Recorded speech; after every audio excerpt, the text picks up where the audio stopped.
the existing tunnel, and they have not done work like this before, and so they are not sure what the impact would be. There is also the issue of silica dust that would be generated with any of this work, and they would have to plug up the parts of the tunnels that they are not working in, so that the silica dust does not get windborne and carry through the rest of the line, which would be harmful to people. So there are some things that sort of sound like the 18-month total shutdown might be the better way to go for a host of reasons.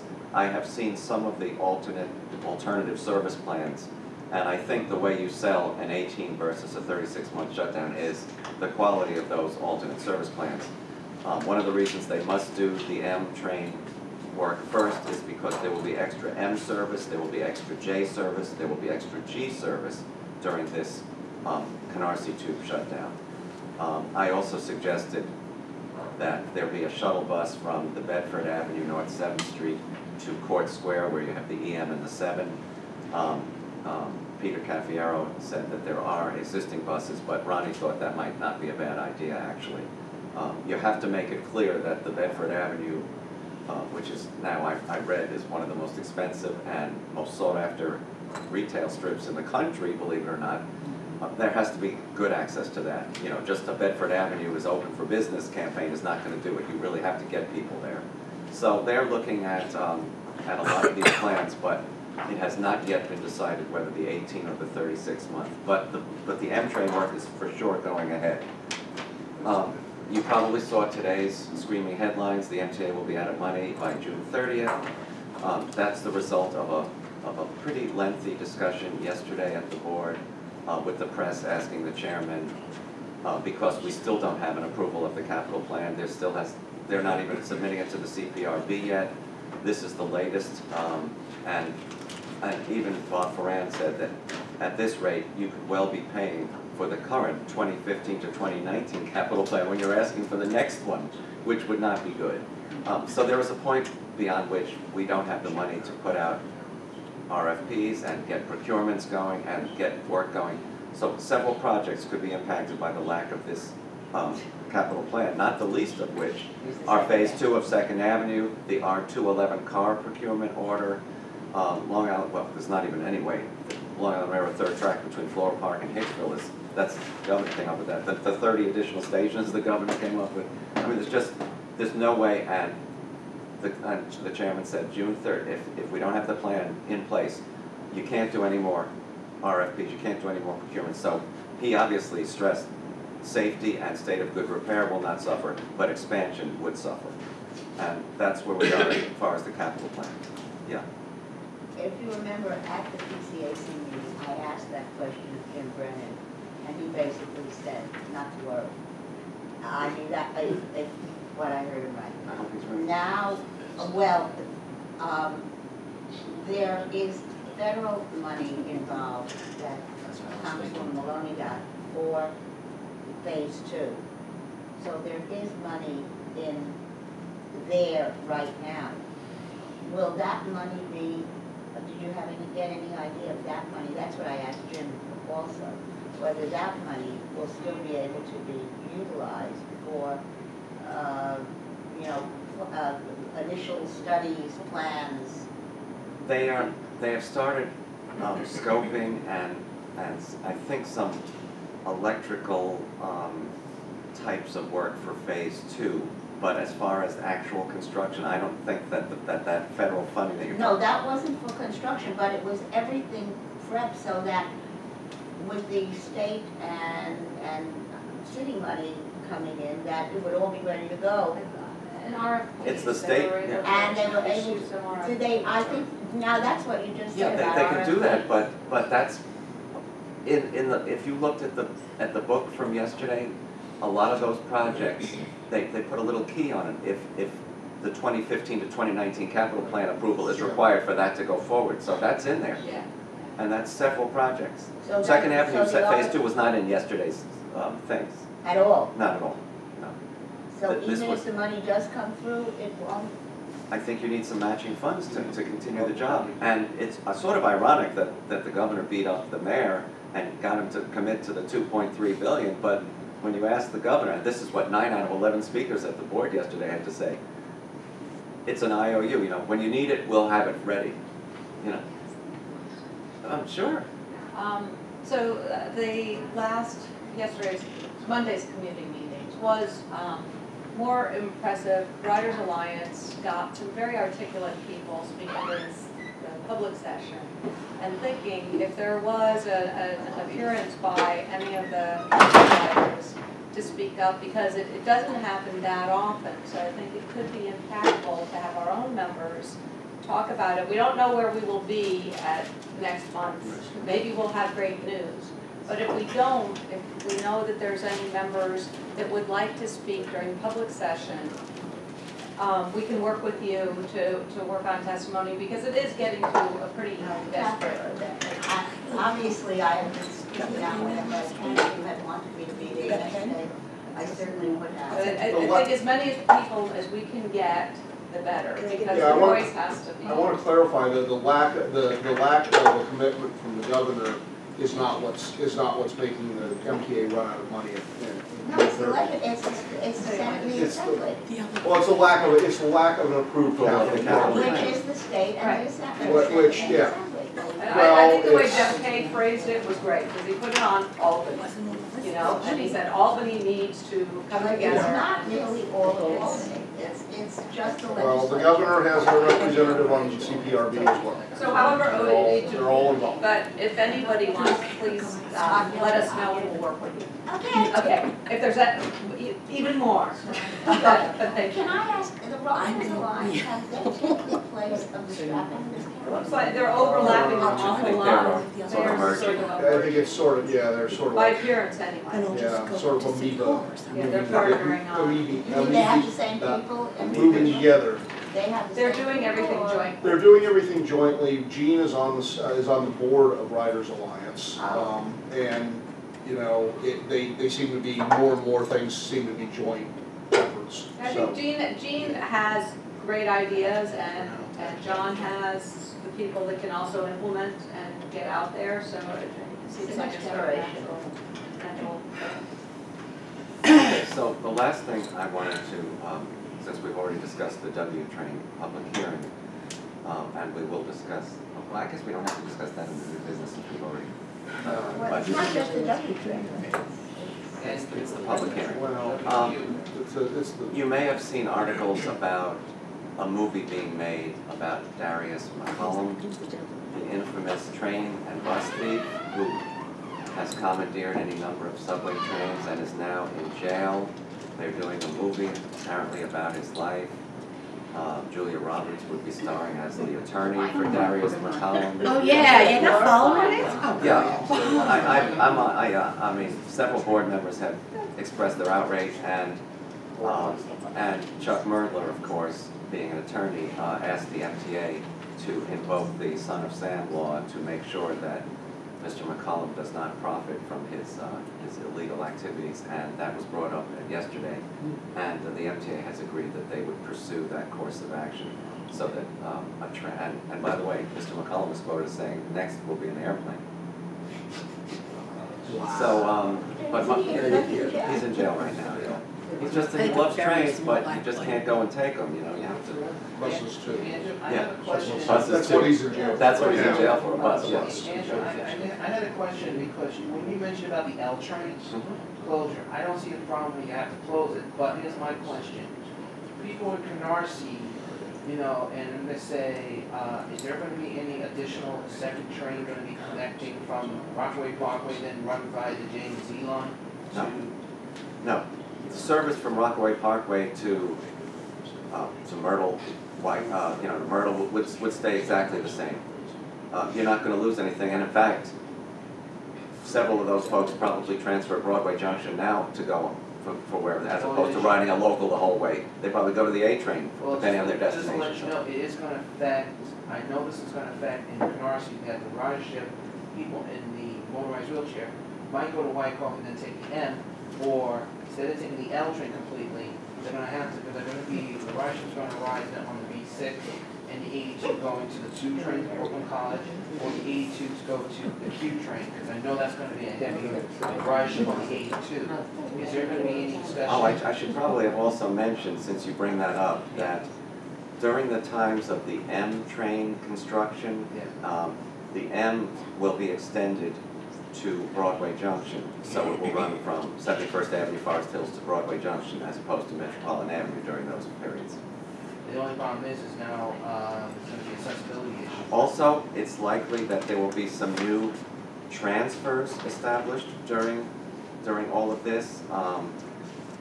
Way ahead of its actual physical construction, I've been told that the Livonia Juniors transfer will take place during all of this to give those riders another option out there during this, which is great. It's possible that the Hughes Street Broadway, Hughes Street on the J and the M and the Z versus Broadway on the G could also be established as a walking transfer. So they're looking at everything they can to make the trip easier. The G train cars, because you know the G is a 4-car train. I think they would. The G will be an obvious. Well, because you know the G is going to be a speeding train, but since it goes to 29 yard, it has the space. You know, if your destination is Lower Manhattan, for instance, and you are walkable to Lorimer Street versus Bedford, if you can do if either one is easy for you, you would be advised to go on the G to Hoyt Schermerhorn and then the A or the C to Lower Manhattan in any event. That would still be the way to go. If you're walkable to Marcy, that's why you're going to have extra J and M service. Because there was a picture that the MTA showed us of Marcy right after Superstorm Sandy, and that was without anything extra, and that was with the L line, still running, and it was mobbed to capacity. And that's my concern. There's also ferry service that will be established from Williamsburg Landing to East 20th Street as part of the mayor's new citywide ferry proposal. I asked, of course, is that going to be free? Because are people going to, have more fares due to no fault of their own for their journey? And that was not clear. The only thing I'm going to be concerned, and I hope you will bounce with me on this, the concern is the accessibility level is going to be a problem. They will be producing this is something the MTA does really well when there's a major diversion. They produce really good, well-established booklets, brochures about how to go. And they will show you accessible routes for your trip. They will show you if your destination is here and you got on here, here's the best way to go. Lois is definitely on this. Yes. One last question, which back to the secondary subway. On one of the news reports, as they were reporting about the capital program and all that, they also connected it with something that they said went on board meeting or some study that the Second Avenue subway is still scheduled to open December of this year. But that the outside consultants, or whoever does the testing, was expressing concern that there would just be a 4-month period of testing it rather than a 10-month period of testing or something like that. I didn't catch the whole thing, and it was only on one of the news broadcasts, unless it was on your one, Jose's thing, whatever it is. But I heard, if you could find that out for me, It's because of some of the delays, the amount of time available for commissioning has compressed.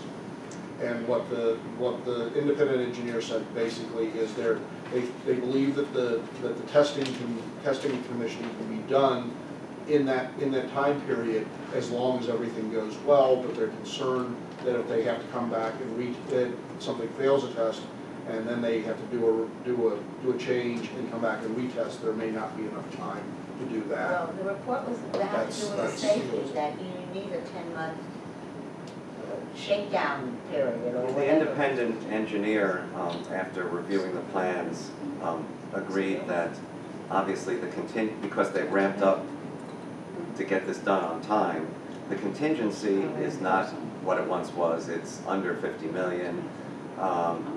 The time required for various things is not what it was because they had some problems at 72nd. 86th Street has been taken care of, interestingly. At 72nd Street, that's the... No, that was part of the report, that this problem still exists with the elevators. But they're working overtime on that, which is why several other things are done. But I guess the question that I had is, will this impact safety or, I don't think they would well. compromise that. That would have to, it Because would have that to, it would seemed have to to be the pass. gist of what I heard, that this outside consultant engineer said, Independent engineer. independent engineer was concerned about. I'll look through the materials that we got, because it's all in writing. Contracting the shakedown period. Yeah, or it would have, whatever it you would wanna have to produce, it would have to pass the tests. And then there's a person in transit who is responsible for signing off on the safety of the safety of the segment, so. Because then they compared that to what's be now willing going to do on that. with your favorite, the number 7 line, and the escalators, and the leakage and Yeah, everything that's else. not good. And that wasn't rushed, I didn't think, but No. that's the way it was reported. Also, you should know, prior to the public hearing, that they are proposing to bring the W back prior to the Q going up to 96th and 2nd Avenue. The Q would terminate at 57th and 7th Avenue for a few months before the 2nd Avenue opens. So that, the W's coming back before the Q goes to 2nd Avenue, is something that will be made very clear when they start the public hearing, I'm sure. No, it was mentioned already in the Okay. last, Okay. that's why I'm not saying about that. Okay, yes, where's my introductory things? You don't have that? Okay, well, since our speaker is here, we're gonna begin. Let's introduce Steve Vidal. Steve, you're gonna talk about the new bus, The new bus command center. command center, and that's in East New York, right? Yep, he's gonna put it. Okay, you're gonna need the screens? I just have two poster renderings that I want to be able to show so you get a sense of what we're doing. We'll put this one.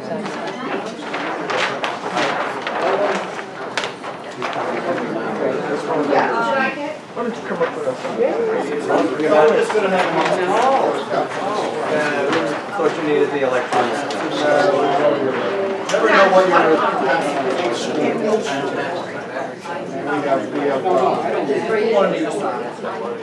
We have some boards coming in. Both on one side? We want to stuff it out. But yeah, I think it looks great. Yeah, what if we use 2 easels together? Whatever you need. How are you? It's an interesting week.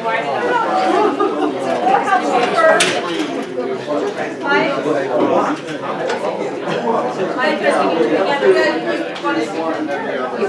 You want to That's why I just want to get a 6. That's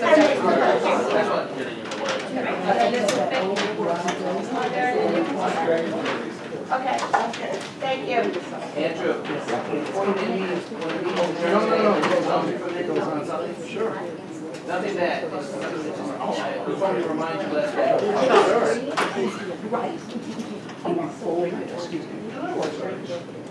Well, yeah, you just want to How's it gonna stick? Oh.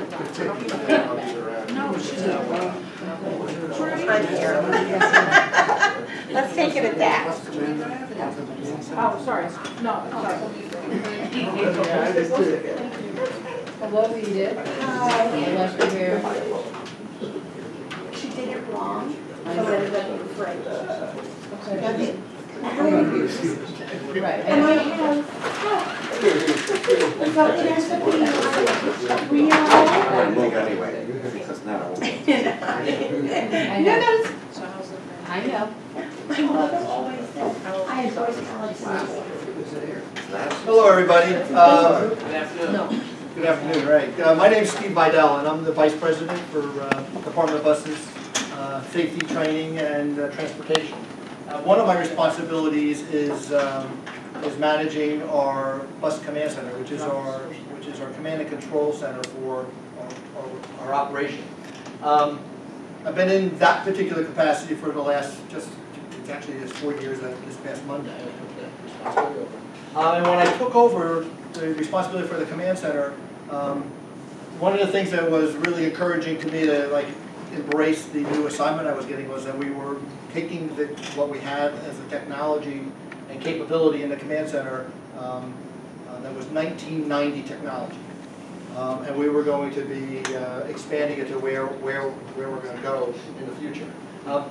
The command center at East New York that currently exists has 19 consoles. That means there's up to 19 dispatchers communicating with our fleet of buses as they're out in service. They also interact with all the other city agencies, FDNY, NYPD, sanitation, you name it. That command center deals with all the other agencies as well as our rail command center. So there's a lot of interactivity going on between the different agencies as well as the two main operations within New York City Transit. But that 19 consoles is dealing with at peak service somewhere in the area of 3,500 buses. So if there is a need for, for all of those buses to communicate at the same time, it's not possible to be done. And moving to the future, it won't be possible either to be talking simultaneously. But there are a lot of limitations that the technology that we have in place from 1990 really limits us. And so oftentimes if there is a sick customer on a bus or there's an accident that we need response to, the operator will hit a request to talk to the command center, and they may not get right through because there's a queue. And then when they don't get through, then they hit a priority request to talk. And then they'll get through a little bit quicker, but there are inherent delays just because of the volume and the capacity. The capacity is really driven by what the technology was that we put in place back in 1990. Very interestingly, when Ronnie Haycomb came on board last month or in January, she went on a tour of the facilities, and we brought her out to East New York to show her where we're putting the new command center, and we did a tour of the existing command center. And it was very funny because we were talking about the radio system that we're currently using. What I didn't know is that she worked for the law department at the time that we did the procurement on that radio system in 1990. And when you look at the contract with Motorola, she was the person that signed off on that contract. But what was really startling to me was she was able to tell me what all of my issues are that I have today based upon what we bought in 1990. And she was frankly shocked that we're using the same radio system today that she negotiated the procurement for in 1990. It was a 15-year system. The expectations were that the technologies would expand and exponentially, and then we would be upgrading as we go along. The infrastructure just wasn't in place to upgrade. We have basically 4 microwave dishes around the city that we communicate through. There's a lot of limitations. There's a lot of areas in the city where buses can't necessarily reliably communicate with us. And we only have space for 19 consoles. So even if we wanted to expand our inputs from the command center, there was no physical space for it. So this is what we're going to be dealing with. That building there's actually a hole in the ground right now that they're putting the casements in. I forget what the right word is for it. What do you call it? The pilings. So the pilings are going in right now, and believe it or not, I'm being told that building will be up by the end of next year, beginning of 2018. But sometime in 2017, that building will be up. Unfortunately, we won't have an operating radio system in that building until somewhere around 2020, if we're lucky. And thanks to the procurement that was approved last month by the board, we're moving forward on that. This is a really huge project. The building is 1/4 the price of the radio system that we're actually procuring. We need to upgrade all of our buses. They need to be equipped with new radios. They need to be equipped with new antenna and additional communication devices. We need to build, instead of 4 microwave towers encompassing our service area, it's going to be 32. Many of them are going to be built on top of existing buildings. Some of them will be built, in areas that are MTA, all agency-owned property that we'll be putting a site on. But there'll be 32 stations that antenna that we'll be actually communicating with, which will improve our communications. And we'll also have, our frequencies will be interconnected with other agencies, on our handheld radio, so we'll be able to communicate better with the other agencies. So this is really exciting to us. Since we built the current radio system, we've added on our, what we refer to as our bus time or bus trek, where we are able to monitor the location of our buses right now. Ideally, the managing our fleet and our service should happen at our command and control. We don't have space to do that. So we have what we refer to as satellite offices in every borough of the city. There's a satellite office where we have, the same resources that we have at the command center are manning satellite stations in each of the boroughs to monitor our buses, in bus time and bus trek, and actually managing the service through that technology. So when this is done, we'll be able to have both the incident control, which we do at the command center now, and the service management piece, which is being done out in the boroughs, all in one place. And so, when there's an emergency, you can move resources back and forth between, managing an incident and managing, service. And when 9/11 happened, God forbid that ever happens again, the people in East New York at the command center were dealing with a lot of information. We're dealing with a lot of issues without all the information they needed. We didn't have bus time or bus trek at the time, so we really didn't know where our fleet was. Right now, we can pull up instantaneously and see where every single bus in the system is. How many of them are already at the depots, how many of them are parked where they're supposed to be, and how many of them are still out in service. When we have a snowstorm and we pull service in, we're able to monitor where all the buses are. But that's being done in 6 different locations right now, rather than just being done at the command center. So that's going to be a major benefit for us as well.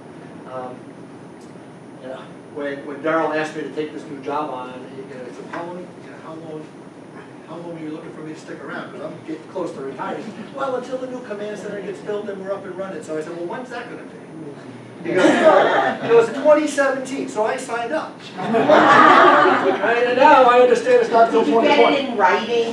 That was my mistake, but so now it's like I have to keep telling my wife, 2017 is not happening. Because I'm really excited that this is something that when I walk out of transit. Let us see a baby grow up. Yeah. So what's not depicted on this rendering, this is an architect's rendering. This wall down here is what we call a video wall, and that will have. I think it's 36. It'll have next bus, please. It'll have. That will have all connectivity. Now have service. That'll have all connectivity to Transcom, so we will be able to pull up any intersection that the city is monitoring traffic. We'll be able to look at, on that wall. These will be, information that our satellite offices would normally be looking at individually. So there'll be a lot of information available. And we'll also have our situation room located there as well, so when there isn't a crisis or a really, bad storm that we're dealing with, it'll all be one-stop shopping. Right now, we really do rely on communicating with a lot of different pieces of the organization rather than just having everything together. I think the rail command center is all centrally located, and ultimately this will be pretty much the same functioning way as the command center, rail command center. Yes. I just want to know how much you're spending for this whole. Okay, so Barry here, correct me if I missed it. This building here, not including a property that we bought, which we bought a long time ago, is a $52 million procurement that was approved. Where exactly is it located? It's actually located adjacent to. Are we gonna have to leave? May I have your attention? May I have your attention? This is your fire safety director. In the next few minutes, we will be conducting tests of the fire alarm system. Disregard any tone alarms that you may hear. Again, in the next few minutes, we will be conducting tests of the fire alarm system. Disregard any tone or alarms that you may hear. It's adjacent to East New York Depot, so it's a Jamaica and with Interborough, Jamaica Avenue, and Pennsylvania Avenue intersect. Broadway. And well, Broadway is right there too, but this is right next door to East New York. This is a service road right now called Fanchon. We're hoping to have it demapped. I think we will. So what makes this a really complicated build is because it's actually over a subway. So we need to really harden the build on it. It's also, from a homeland security standpoint, this is a command and control center, so there's a lot of hardening of the building that has to be put in place. There will not be any, there will be nothing on here that says that this is a bus command center. You know, I'm trying to think of the right way of saying it, but there will be no signage that says that it's what it actually, what it functions. Yeah, we've been to the control center, you know. Well, Same thing. You know, there's no sign. So, yeah, Yeah. but what it really added to the cost of this was protecting this from the subway below. So there, and that's really a strategic piece. Keep going. It's also a green building, so on the roof will be all recycled, recyclable green material, so that so rain will be recaptured and recycled, and also energy efficient. I'm sorry, I can't. We'll cut it power, but they'll be all generated back up. Yeah. Wow. And they said to ignore it. Wow. So you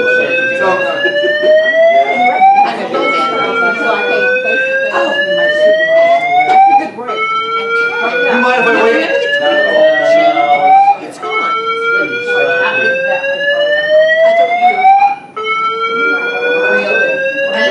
Actually, I was going to put coffee down, and I told her on the tree machine, and the one That's that's just entrance way to the I don't know who, should I give Karen Gorgie a No, call?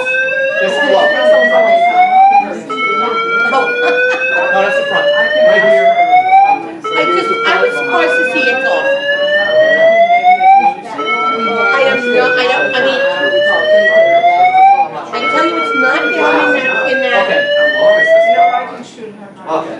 So somebody asked me, it's power, it's conduit power. The backup generators will be in place, so if the power goes down, and this will, what's the duration of the backup generators? Infinite, because they're gas powered. They're gas powered, okay, CNG powered. No, because you had said something about the roof, so I was. Oh, the green roof, so that, Oh, but so, you're not gonna be using any are there gonna be solar panels on the roof, Barry? solar panels? No, it didn't have solar, but the water capture from the roof Right. and all that will be recycled. And like you said earlier, the material used in roofing is all compliant with LEEDs and green building. And this entrance down here Not the clay, that's all we need. will house our, These will be the healthiest buildings in Norfolk. safety and security unit, that's currently housed at. You don't know what that big tall. Hey, Barry, what's this? That's just a reflector that the architect put on the outside, so that the amount of cooling or the need for cooling from the air conditioning units, energy conservation. He's my project manager, by the way. That's Barry Henry. It helps to reflect sunlight, and it's oriented in that direction, because for the major part of the year, the sun is striking that side of the building. Two quick questions. How many people would be stationed here? Well, for running the command center, there's going to be Consolidated. there's going to be a unit of safety and security people on the first floor. I don't know what that number is, but for the operating the command, it's going to be approximately 250 people over 3 tours. When you take in the So it's folks from the south. each. Right, and there will also